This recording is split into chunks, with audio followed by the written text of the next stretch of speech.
5, 4, 3, 2. One winter night I lay alone in my chamber, alone, and more alone than ever I had been, or ever I should like to be again, although my heart calls this a futile hope.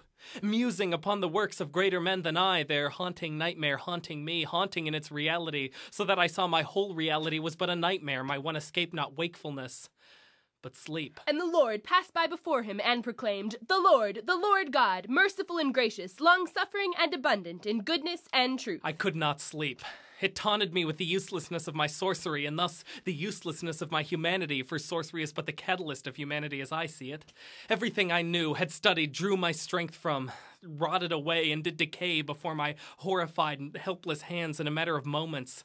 I had to bite my blanket to stifle the screams. Keeping mercy for thousands, forgiving iniquity and transgression and sin, and that will by no means clear the guilty. This was my tiny taste of hell, for I knew with an unsettling certainty, in that unsettling moment I knew a thing my demon father could never know. I knew in that hour what it was to truly be human. The highest honor, crucifixion, at worst, oblivion. And the sins of the fathers shall be visited upon their descendants, even unto the 3rd and 4th generations. I faced a hard decision in that hour, the hardest I had ever had to make, and one I thought I had already made, to settle for a weary uselessness concluding in oblivion, seeking the simple pleasures of an unfulfilled and unfulfilling spell, or worse, pursue the nightmare in the shade, my own unquiet spirit knowing too well the sacrifice that must by me be made. Or this, I thought as I descended the stair, the nightmare crowding round me, worse than it had been while I was in my bed. A third, in some ways infinitely tempting, to take that sword and hold it to my throat, to watch the mud, the blood, the wrongs, the songs, the strife, the life, draining away like a